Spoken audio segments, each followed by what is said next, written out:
IEM 2024 Kioxia to unveil the emerging memory technology.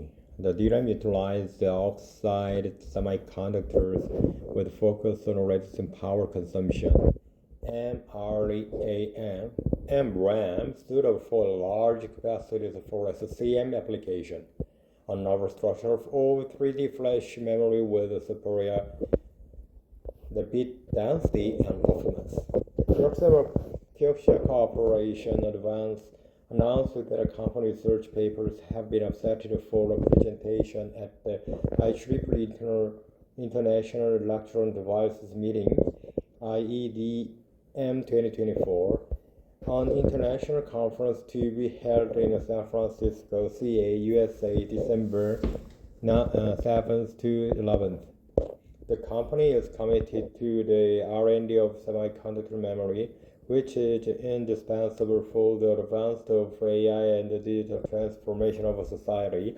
Beyond which 3D flash memory technology, BIS flash. The firm excels as research in emerging memory solution. It is constantly striving to meet the need for the future computing and storage synthesis with innovative memory project.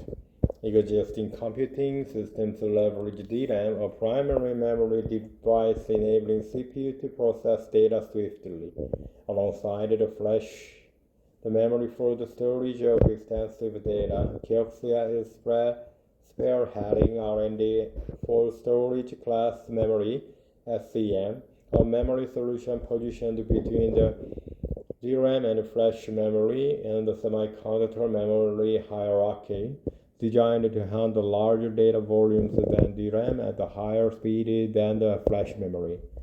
At IEDM, the company will unveil the technologies tailored to each of these three semiconductor memory layers. 1. A new type of the DRAM utilizing the oxide semiconductors with a focus on reducing power consumption. An MDRAM suitable for large capacities for SCM applications. And 3. Another structure of the 3D flash memory with superior bit density and performance. So, emerging memory technologies. The oxide semiconductor channel transistor DRAM, OCTRAM. This technology was jointly developed by the Nanya Technology Corporation and Kioxia, and the companies developed a vertical transistor that enhances circuit integration by improving the manufacturing process. The companies achieved extremely low current leakage by bringing out the properties of transistor using oxide semiconductor. Thus can potentially low power consumptions in a wide range of applications, including AI and post-5G communication systems and IoT product. The paper title is Oxide Semiconductor Channel Transistor DRAM, OCTRAM with 4F2 architecture. 2. High-capacity cross-point, the VM technology. This technology was jointly developed by SK Hynix Incorporation and Kioxia. With this technology, the companies achieved cell architecture operation at the smallest ever scale of the cell half-pitch of 20.5 nanometers for MDRAM, and combining cell technology that pairs sectors suitable for large capacity with magnetic tunnel junctions and applied fine processing technology for cross-point type arrays. The memory reliability tends to be degraded as cells are miniatured. The companies developed a potential solution by utilizing a new readout method that leverages the transient response of selectors and by reducing the parasitic capacitance of the readout circuit.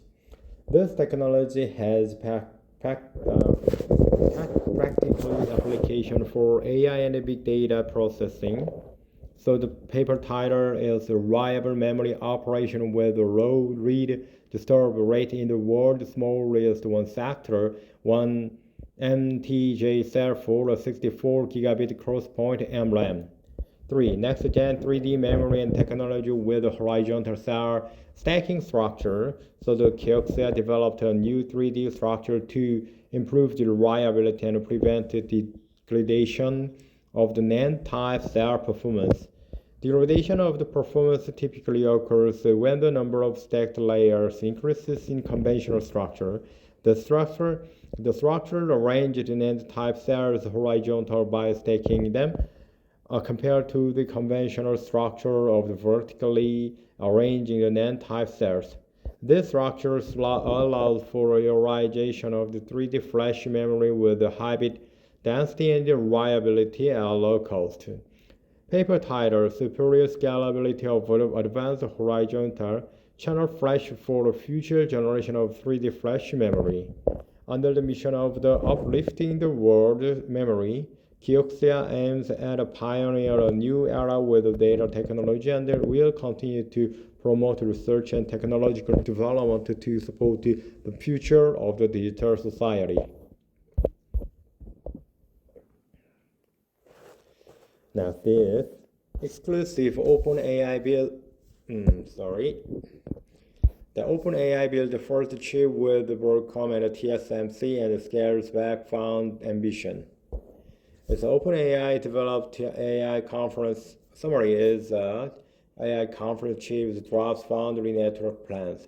Broadcom helps OpenAI with the chip design and securing TSMC for manufacturing. OpenAI diversifies the chip supply by adding AI chips from AMD. October 29, Reuters. OpenAI will be working with Broadcom, Avago.o, and TSMC 233.TW and to build its first in-house chip is designed to support each artificial intelligence system, while adding AMD chips alongside NVIDIA chips to meet each surging infrastructure demand, sources told Reuters. OpenAI, fast-growing company behind ChatGPT, has examined a range of options to diversify chip supply and reduce cost. So OpenAI considered building everything in-house and raising capital for an expensive plan to build a network of factories known as foundries for chip manufacturing. The company has dropped ambitious foundry plans fallen due to the cost and time needed to build a network, and plans instead of focus on in-house chip design effort. According to the source and requested anonymity, as they were not authorized to discuss the private matters. The company's strategy details here for the first time highlights how the Silicon Valley startup is leveraging industry partnership and a mix of the internal and external approaches to secure chip to supply and manage the cost like larger rivals Amazon, Meta, Google, and Microsoft. As one of the largest buyers of chips, OpenAI's decision to source from a diverse array of chip makers while developing each customized chip could have broader tech sector implications. So, Broadcom stock jumped following the report. The finished Tuesday trading up over 4.5%. AMD shares also extended their gains from the morning session, ending the day up 3.27%. OpenAI, AMD, and TSMC declined to comment. Broadcom did not immediately respond to a request for comment. The OpenAI, which helped commercialize the generative AI that produced human-like responses to queries, relies on a substantial computing power to train and run its systems. As one of the largest purchasers of NVIDIA's graphic processing unit GPUs, OpenAI uses AI chips both to train models where the AI learns from data and for inference, applying AI to make predictions or decisions based on new information. Reuters previously reported on AI chip design endeavors, endeavors and the information reported on talks with Broadcom and others. The OpenAI has been working for months with Broadcom to build its first AI chip focusing on inference, according to the source, and demand right now is greater for the training chips. But the analysts have predicted the need for inference chips could surface them as more AI applications are deployed. The Broadcom helps companies, including the Alphabet, with the Google fine-tune chip design for manufacturing and also supplies parts of the design that help to move the information on and off the chip quickly. This is important in AI systems where tens of thousands of chips are strung together to work in tandem. OpenAI is still determining whether to develop or acquire other elements for each chip design and may engage additional partners, said two of the sources. The company has assembled a chip team of about 20 people, led by top engineers who have previously built TensorFlow processing unit (TPUs) at Google, including Thomas Nuri and Richard Ho. Sources said that through the Broadcom, OpenAI has secured the manufacturing capacity with the Taiwan Semiconductor Manufacturing Company to make its first custom-designed chip in 2026. They said the timeline could change. Currently, NVIDIA GPUs hold over 80% market share, but shortages and rising costs have led major customers like Microsoft, Meta, and now OpenAI to explore in-house and external alternatives. OpenAI is planned to use of AMD chips through the Microsoft Azure. The first reported here shows how AMD's new MI300X chips are trying to gain a slice of the market dominated by NVIDIA. AMD has projected $4.5 billion in 2024 AI chip sales, following the chip launched in the fourth quarter of 2023. The training AI models and operating services like ChatGPT are expensive. OpenAI projected a $5 billion loss this year and on $3.7 billion in revenue, according to the sources. The compute cost or expenses for hardware, electricity, and CUDA services needed to process a large data set and develop models, and the company is the largest expense, promoting efforts to optimize the utilization and diversify the suppliers.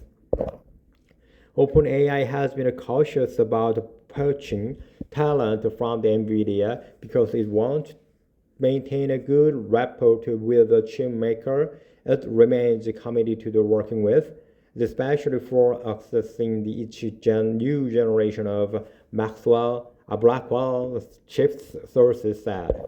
NVIDIA declined to comment. The Reuters Daily Refine user provide all the new. Okay.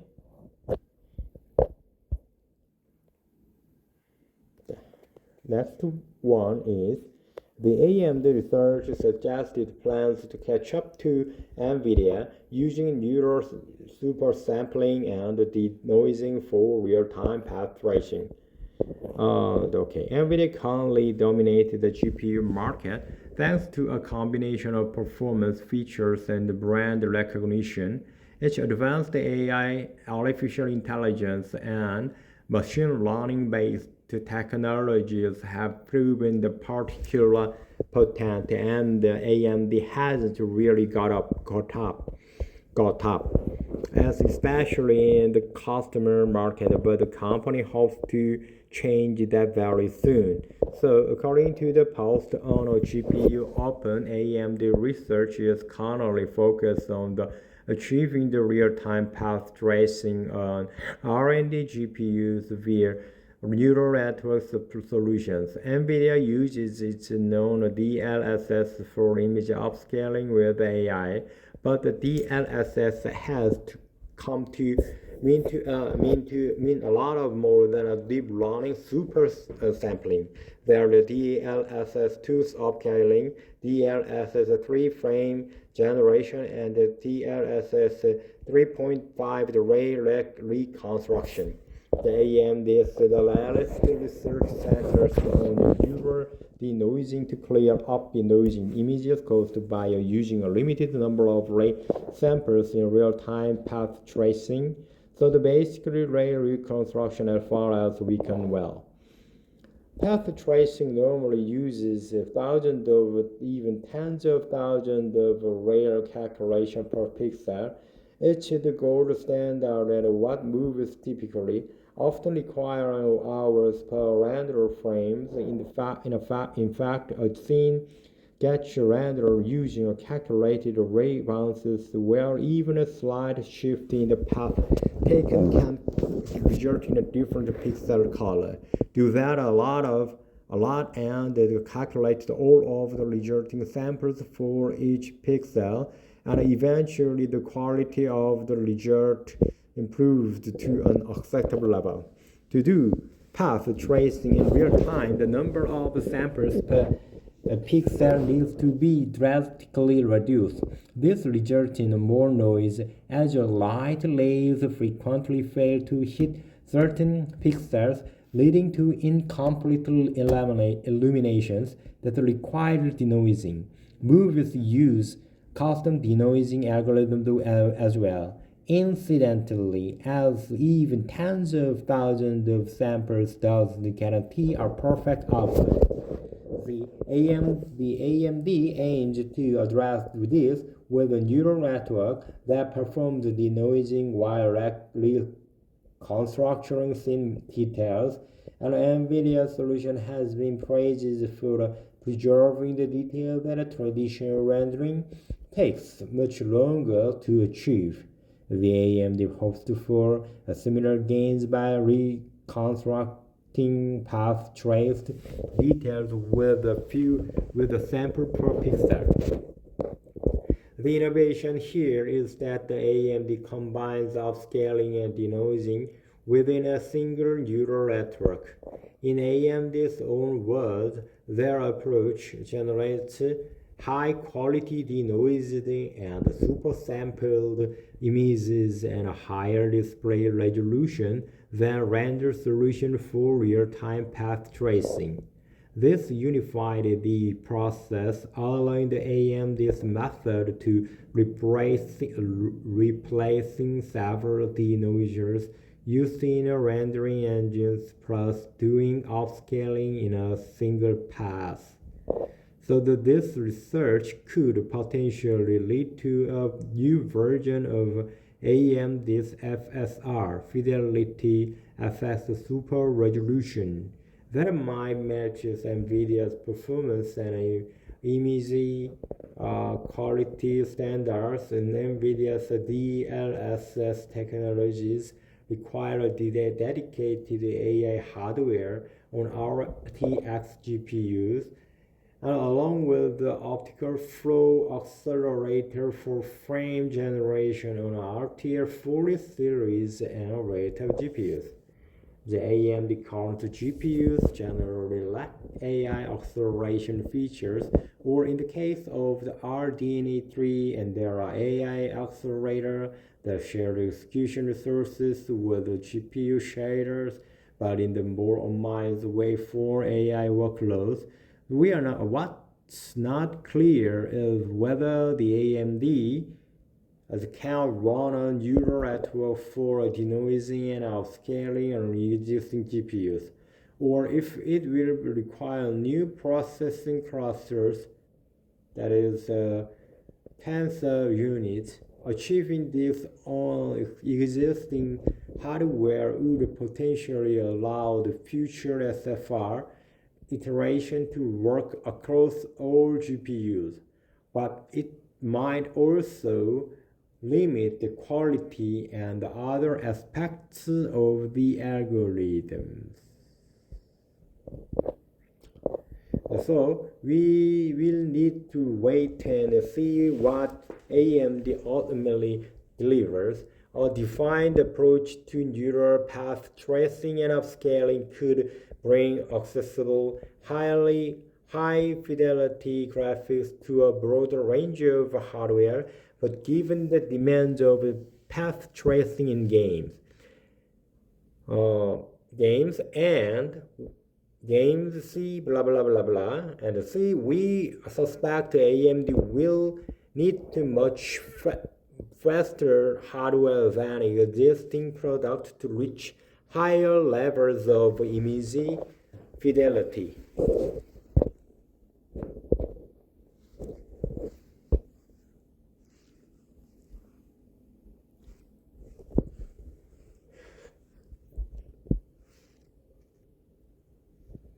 How Innovation Workshop helped to get smart about Gen AI use cases.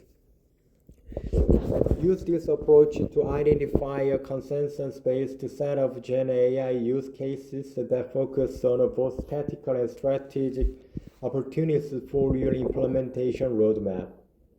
When it comes to identifying and prioritizing opportunities and for business value across the enterprise, and Gen AI use cases specifically are arguably no different than any other technology-related ones.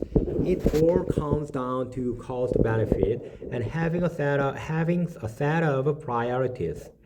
Advantage of the AI workshop. In conducting the 100 innovation workshops around the world for the public and private sectors, many of which have been focused on AI, ML, data, and analytics.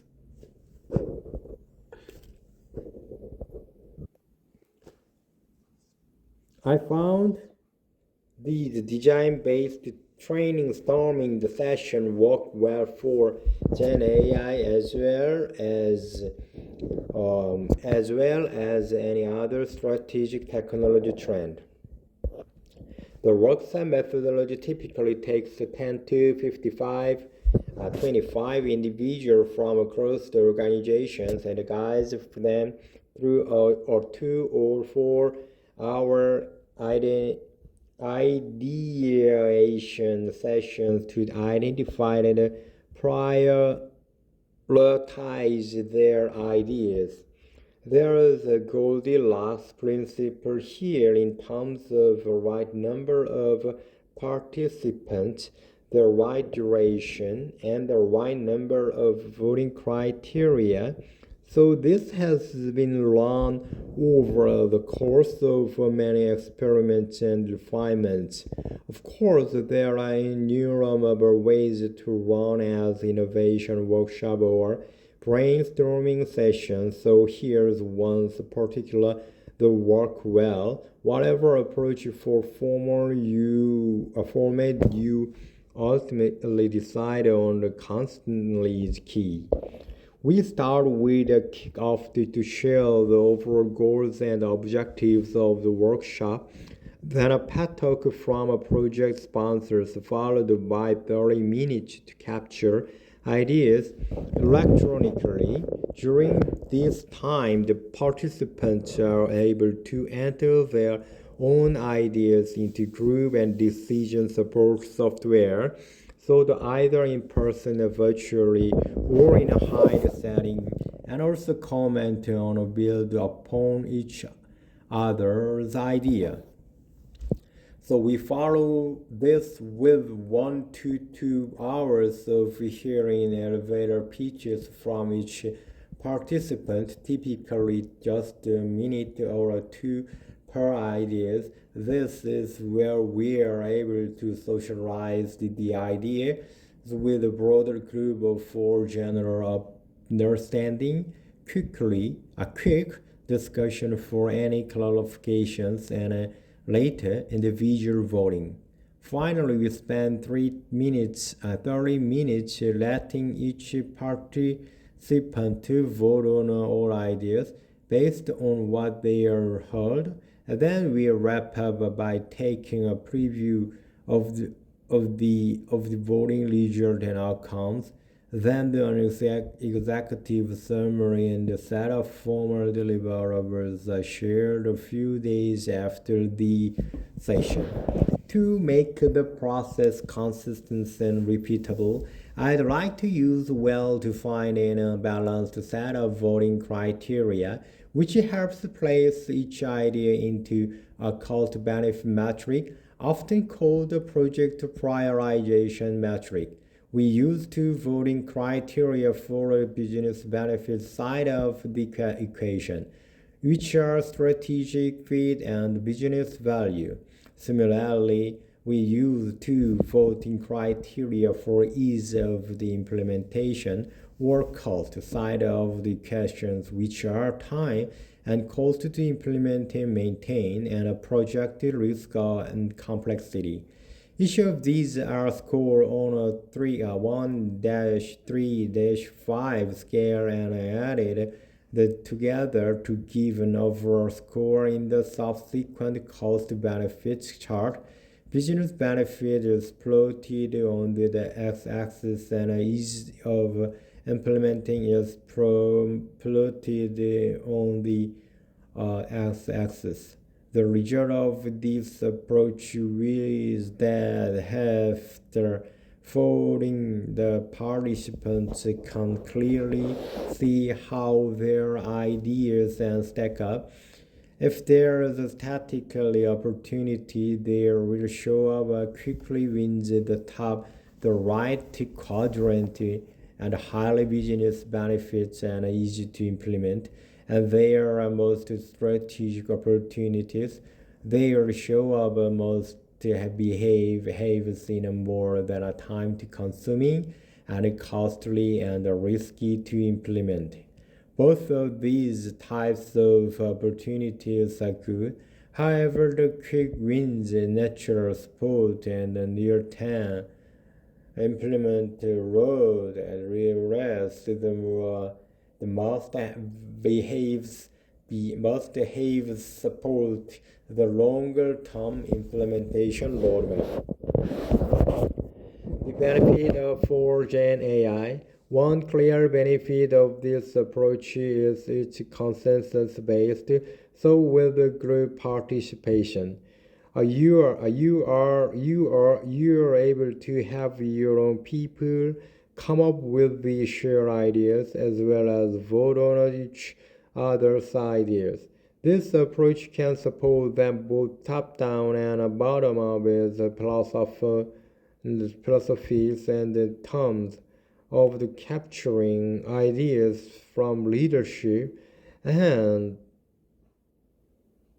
from the users by carefully selecting the participant you like to attend the session. One of the side benefits of these types of workshop is you can bring together team members who may not care regularly see each other or be in everyday communication to help cross-pollinate ideas and bring in diverse perspectives. Another is you quickly get a large number of ideas on the table for further investigation and analysis. The prioritization of property in the workshop takes a coarse-grained filter to help identify quick wins and must-haves. And you can then conduct further analysis on each idea as needed to come up with in-depth business case and ROI for each opportunity. Some idea you can also group together into a broader project, a simple park for investigation or even discusses as needed. Of course, many of the Gen AI use cases happen organically and outside the scope of a workshop. For this, you can simply have someone note that down as pre-existing ideas and then have them prioritized prioritized by the group in the same way, so they show up in the cost to benefit metric. This helps to show how big picture and where these ideas fit in. You may also identify adjacent and similar project which can be rolled into the existing project and vice versa. If you find there are too many Gen AI use cases floating around a single session, you can also break this workshop into create sessions by department and division. The same can be done for functional areas such as IT, operation, the sales, and marketing, and legal, finance, HR, and so on. Your chief AI officers can then take a result from each session and see how they are support the broader strategy and implementation plan for AI across the enterprise.